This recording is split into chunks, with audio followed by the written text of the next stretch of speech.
जो रखे मसालों को हर समय फ्रेश।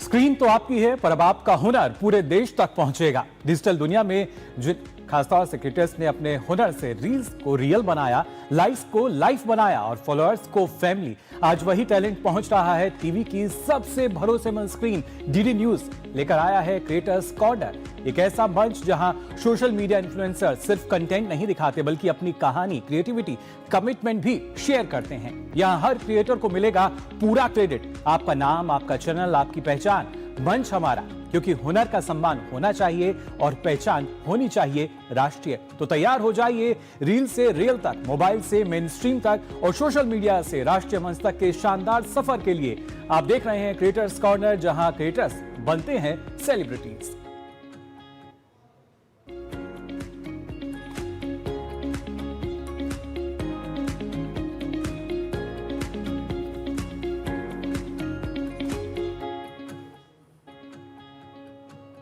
सबसे पहले बात करते हैं, आप बता दें, हमारी पौराणिक कथाएं हमेशा हमें एक ही संदेश देती हैं कि चाहे बुराई कितनी भी शक्तिशाली क्यों ना हो, अंत में जीत हमेशा अच्छाई की ही होती है। यही कारण है कि हमारे ग्रंथ और पौराणिक मान्यताएं हमें सदाचार, सत्य और अच्छे कर्मों की राह पर चलने की प्रेरणा देती हैं। भारत की धरती ऐसी अनगिनत कहानियों से भरी हुई है, जहां देवताओं की लीला और आस्था आज भी लोगों के जीवन का हिस्सा बनी हुई है। इन्हीं पौराणिक कथाओं में से एक है दिलचस्प कहानी जुड़ी है कर्नाटक की पावन धरती से, जहां भगवान शिव और बजरंग बली यानी हनुमान जी की महिमा से जुड़ी एक अनोखी कथा सुनाई जाती है। कहा जाता है कि यह कथा केवल आस्था की नहीं बल्कि शक्ति, भक्ति और धर्म की भी प्रतीक है। आज कंटेंट क्रिएटर रवि काथमपोल अपने वीडियो के माध्यम से हमें इसी पौराणिक महत्व से जुड़ी रोचक कहानी के बारे में विस्तार से बता रहे हैं।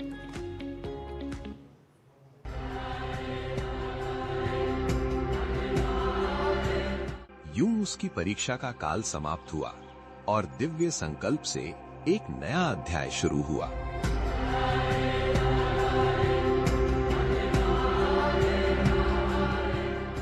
गुरुवर, आज आपने हमें परमेश्वर से जुड़ी एक अपूर्व दिव्य घटना सुनाने का वचन दिया था। कृपया उस दिव्य घटना का हमें अनुग्रह पूर्वक वर्णन करोगी? शिष्यों, शांत होकर सुनो। ये उस दिव्य कथा है जब भक्तों की पुकार पर स्वयं परमेश्वर धरती पर उतर आए। अब मैं जो कथा सुनाने जा रहा हूँ वो समय को लांघकर आज भी अटल खड़ी है। कई शताब्दियां पहले ईशान्य कर्नाटक की भूमि पर घटी एक दिव्य गाथा। वहां एक अत्यंत सुंदर प्रदेश था जहां प्रकृति की शोभा, शांति और भक्ति की सुगंध एक साथ बसती थी। उस पावन भूमि का नाम था गवि सिद्धलिंगेश्वर ग्राम। वो ग्राम साधारण नहीं था। पृथ्वी के गर्भ में गुहाओं के मध्य स्वयंभू रूप से प्रकट हुआ परमेश्वर का महालिंग वहां विराजमान था। वो केवल एक मंदिर नहीं था, वो द्वार था जहां से शिव इस लोक में प्रवेश करते हैं। इसी कारण दूर दूर बसे शिव भक्त उन गुहाओं के मध्य स्थित उस पावन लिंग के दर्शन हेतु लंबी यात्राएं कर वहां आया करते थे। उस प्रदेश का शासक था वीर महेंद्र। वो परमेश्वर का अत्यंत महान भक्त था। धर्म, न्याय और करुणा उसके शासन के 3 मजबूत स्तंभ थे।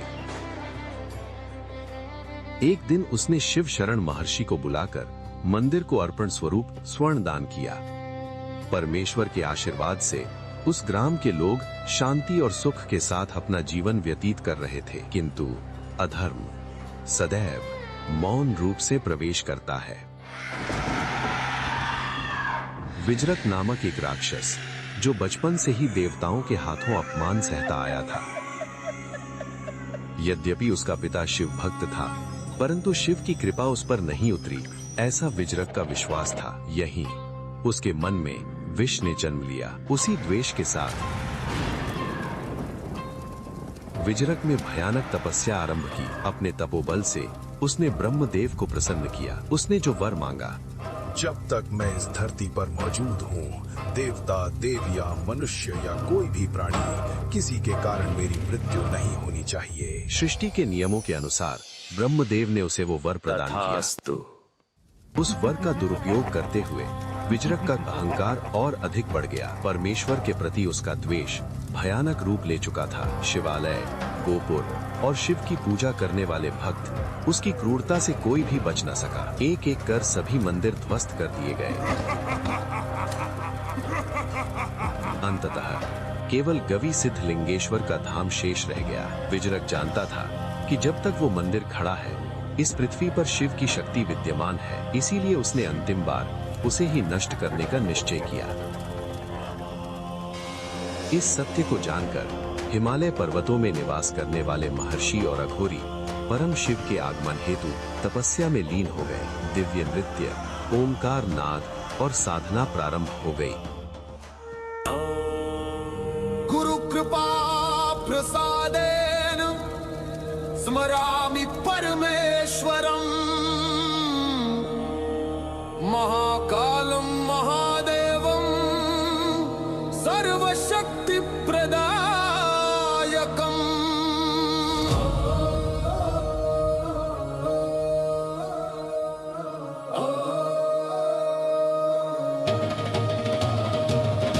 नमः शिवाय महाकाल प्रलयाग्नि स्वरूपिणे भस्मांगराग शोभाय त्रिनेत्राय नमो नमः। डमरूनाद गभीराय कंपिताखिल भुवनाय काल कालाय रुद्राय तांडवाय नमो नमः।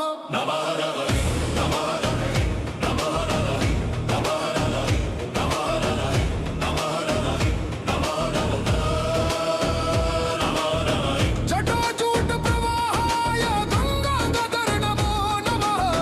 चंद्रार्धभूषितायैव नीलकंठ नमो नमः। करलासुर संहर त्रैलोकत्राण विधायिने भक्ताभय प्रदात्रे च शंकराय नमो नमः। हर हर महादेव प्रचंड डमरु निनादे कंपते ब्रह्म मम शंकर शंकर महाकाल हृदयनाथ हृदय विशालम्।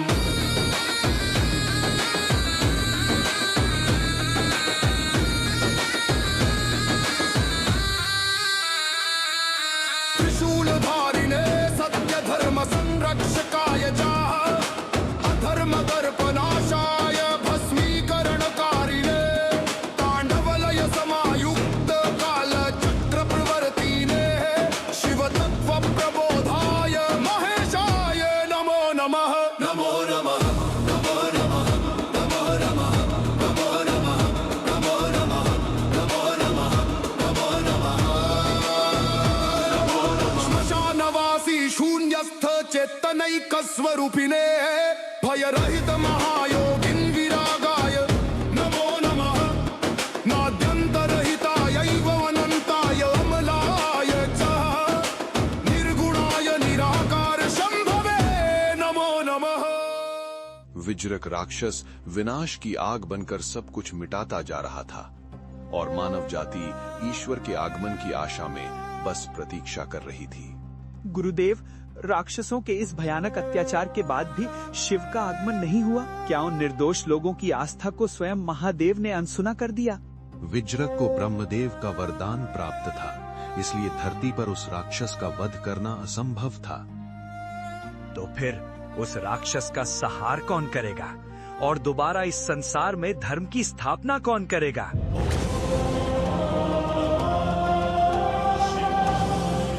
क्या स्वयं परम शिव रक्षा करने आ गए? वे स्वयं तुरंत नहीं आए, उससे पहले उन्होंने एक को भेजा।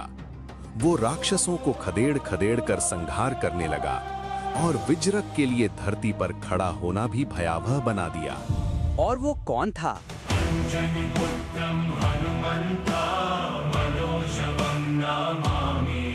अंजनी पुत्र हनुमान विजरक की सेना को केवल 10 मिनट में धूल धूसरित कर दिया। अब विजरक अकेला बचा है। बोल बम रुद्र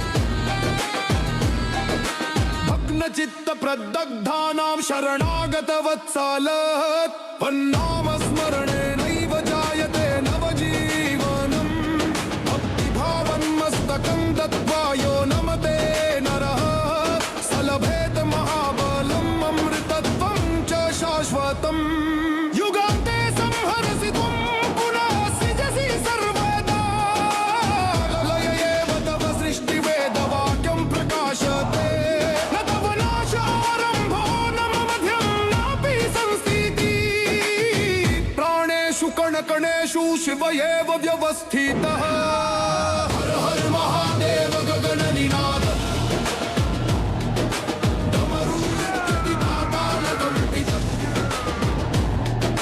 रुद्ररूपे प्रलयं वहे शिवः सत्यम् शिवः सर्वम्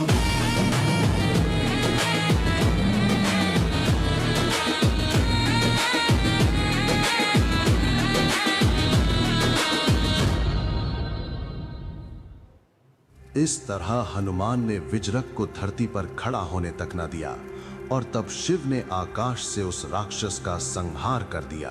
हर हर महादेवा। कहानी यहीं समाप्त होती है, लेकिन जल्द ही हम उस युग पुरुष श्री राम की अद्भुत दिव्य घटना का रहस्य खोलेंगे।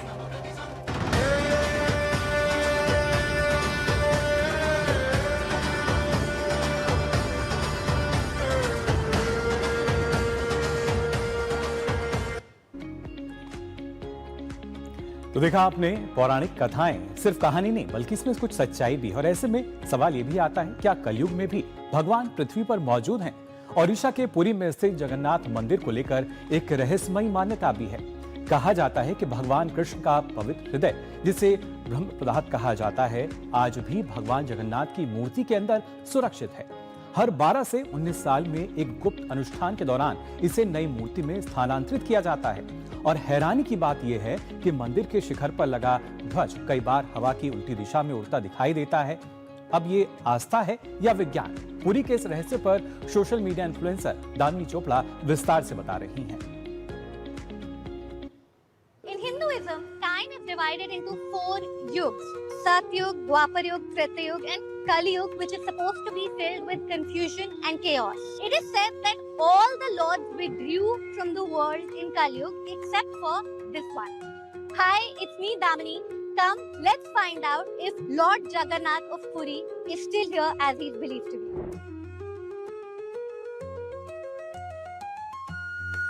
You know, there are some places where the energy feels ancient but alive.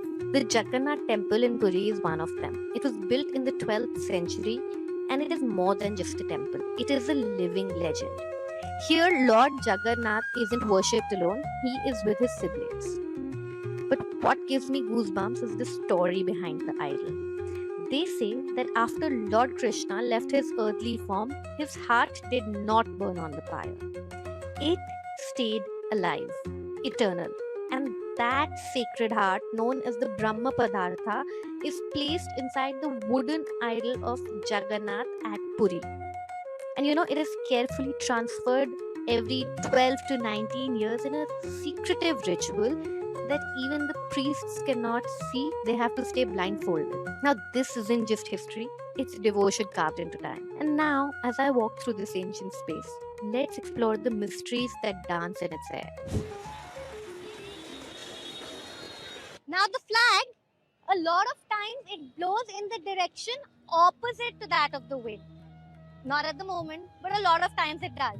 And people were very puzzled. Devotees said it's faith, scientists said it's Kármán-Vötök Street. An aerodynamics principle which says that certain structures cause air to swirl around it. You know how in a river when there's a large rock in the middle, the water doesn't directly flow? It forms a little whirlpool, goes back and then flows around it. A lot of scientists reason that Kármán-Vötök Street is the reason that this flag sometimes flies in the direction opposite to that of the wind. But then a fluid dynamics expert conducted a study. He applied mathematical equations and algorithms and algebra to the flag's motion, to the temple structure, and found out that aerodynamic forces in this area are too weak to reverse the flag's motion. So for now, it's called an aerodynamics anomaly. On the one hand, believers believe it's the Lord and his blessings. Scientists, on the other hand, agree these are aerodynamics principles at play. What do you believe?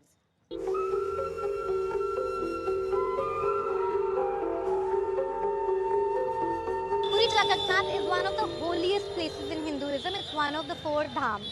Every day, so many people from all across the world come to visit him. He is worshipped here with his sister Subhadra and Lord Baldev and Lord Baldev's wife. And for the people who can't come here, Sri Jagannath, an avatar of Vishnu, Subhadra and Baldev come out every year to visit them. And this is a grand procession known as the Rath Yatra. The preparations for this are on. As you can see, the big chariot wheels are being made. It is said that in Rameshwar Dham, the Lord sleeps. In Puri Jagannath, he feasts. Vata is his residence and Badrinath is where we sleep. Puri Jagannath is known for its food, which is served in open pot daily. Times of India reports that whether there are 20,000 people a day or 2 lakh people a day, the mystery of this temple is such that the prasadam is just about enough every time. Never wasted or it never falls short. How is it to look? You tell. Right after my darshan, I have to try Odisha's famous khaja. Khwaja khaja. Khaja. 56 भोग से अलग भोग है। 56 भोग के अंदर ये भोग है। भोग नहीं है, मंदिर के जो मिलता है अंदर वो वाला ओरिजिनल भोग है। वो सिर्फ खाने के लिए, घर ले जाने के लिए वो वाला खाजा है। थोड़ा टेस्ट।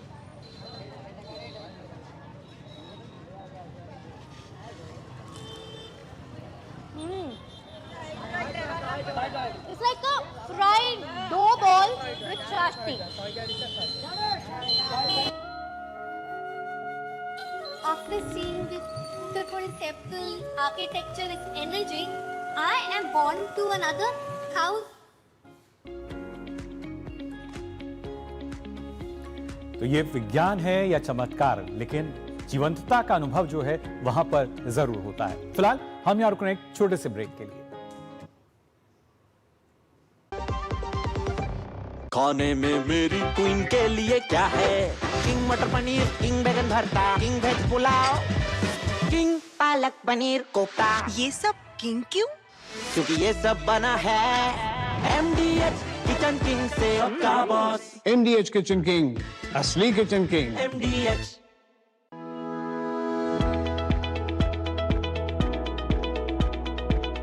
प्रधानमंत्री श्री नरेंद्र मोदी के नेतृत्व में प्रदूषण रहित देवी बसों के जरिए राजधानी के हर कोने तक पहुंच बढ़ाने में जुटी है दिल्ली की रेखा गुप्ता सरकार।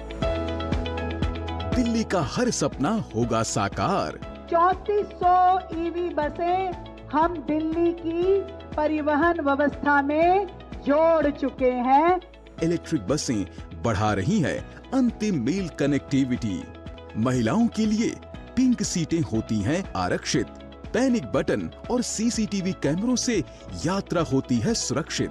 अच्छी है बस भी, बस की क्वालिटी सब कुछ अच्छा है। देवी बसें की सर्विस भी बहुत बढ़िया है, सही सफर कर लेता हूँ मैं।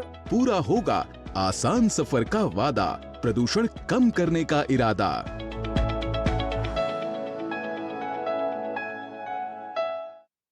पढ़ता है, खेलता है, झूलता उछलता है, दौड़ता कभी कभी दौड़ कराता है। आगे आगे बढ़ता है इंडिया, अमूल दूध पीता है इंडिया।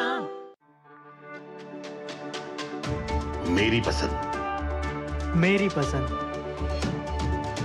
मेरी पसंद, मेरी पसंद, हमारी पसंद, हम सबकी पसंद। मजबूत देश का मजबूत सरिया हो गया स्टील। इच्छाओं की कोई उम्र नहीं होती, आज हो या कल आंखों में हरदम चमकती। कल भी रहे आज के ठाट, ना हो टेंशन रिटायरमेंट के बाद। हाँ करनी है तैयारी, NPS जरूरी है। Dog is man's best friend. पर चौबे जी के अस्पताल का बिल हम थोड़े ना भर सकते हैं। कहने लगे नी रिप्लेसमेंट, 4 लाख का खर्चा आया। अच्छा हुआ हेल्थ इंश्योरेंस था, वरना तुम कंजूसों से मांगना पड़ता।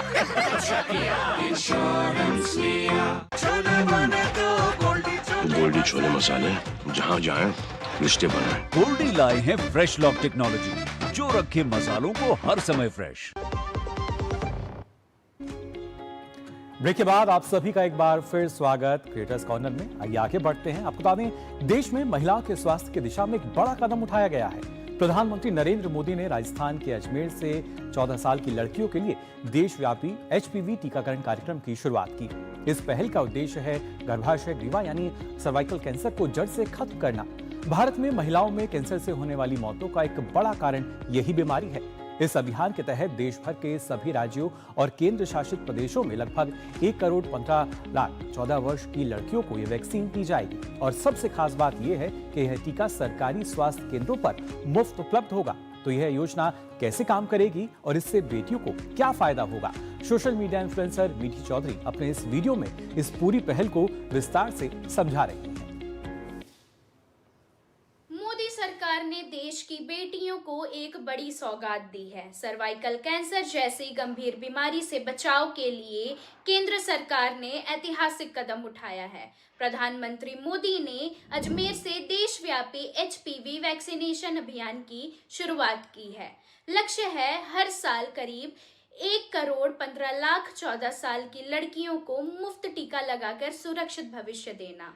यह पहल न केवल स्वास्थ्य सुरक्षा की दिशा में मील का पत्थर है, बल्कि नारी शक्ति के सशक्तिकरण की मजबूत मिसाल भी है।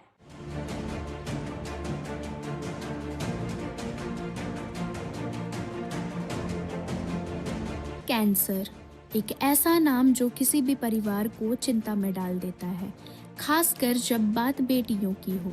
सर्वाइकल कैंसर महिलाओं में होने वाले प्रमुख कैंसरों में से एक है, जो अक्सर देर से पकड़ में आता है। इसी खतरे को कम करने के लिए केंद्र सरकार ने HPV यानी human papilloma virus vaccination programme शुरू किया है।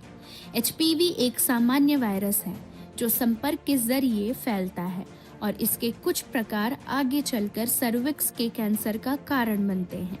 सरकार का लक्ष्य है कि हर साल लगभग 1 करोड़ 15 लाख 14 वर्ष की बालिकाओं को यह टीका मुफ्त लगाया जाए। यह अभियान देश भर के सरकारी स्वास्थ्य केंद्रों और स्कूलों के माध्यम से चलाया जाएगा। स्वास्थ्य विशेषज्ञों के मुताबिक कम उम्र में टीकाकरण से मजबूत प्रतिरोधक क्षमता बनती है, जिससे भविष्य में कैंसर का खतरा काफी हद तक घट जाता है। HPV वैक्सीन सुरक्षित और प्रभावी मानी जाती है, जिसे दुनिया के कई देशों में सफलतापूर्वक अपनाया जा चुका है। ये पहल सिर्फ एक टीकाकरण अभियान नहीं, बल्कि स्वस्थ और सुरक्षित भारत की दिशा में एक सशक्त कदम है, जहां हर बेटी का भविष्य सुरक्षित हो। क्या है HPV वैक्सीन? 9 से 14 साल की सभी लड़कियों को HPV वैक्सीन जरूर लगवानी चाहिए। यह वैक्सीन सर्वाइकल कैंसर से लगभग 98% तक बचा सकती है। यह बेहद असरदार वैक्सीन है जो सही उम्र पर लगवानी चाहिए। कम उम्र में शरीर का इम्यून सिस्टम अच्छा रिस्पॉन्स देता है, इसलिए 14 साल तक की लड़कियों के लिए एक ही डोज पर्याप्त मानी जाती है। वहीं 15 वर्ष या उससे ज़्यादा उम्र की लड़कियों को 2 से 3 डोज की ज़रूरत पड़ सकती है। यह वैक्सीन 26 वर्ष तक की उम्र में सबसे अधिक प्रभावी रहती है। ज़्यादा उम्र में भी डॉक्टर की सलाह देकर महिलाएं यह वैक्सीन लगवा सकती हैं। तो जानिए अपनी महत्वपूर्ण जानकारी भी, और इसी के साथ आज के क्रिएटर्स कॉर्नर के क्रिएटिव एपिसोड में बस इतना ही। अगर आपके अंदर भी है कुछ अलग करने का जज्बा, तो आप अपना कंटेंट हमें भेज सकते हैं ddnews.creatorscorner@gmail.com पर, या फिर आप हमें व्हाट्सएप कर सकते हैं। नंबर है 8130555806। क्योंकि क्रिएटर्स कॉर्नर में हर क्रिएटर की कहानी मायने रखती है और हर आवाज को यहाँ मिलता है पूरा सम्मान, पूरा क्रेडिट। अगले एपिसोड में फिर मिलेंगे नई सोच, नए चेहरों, नए क्रिएटिव उड़ान के साथ। क्रिएट करते रहिए, प्रेरित रहिए और देखते रहिए क्रिएटर्स कॉर्नर सिर्फ DD न्यूज पर। नमस्कार।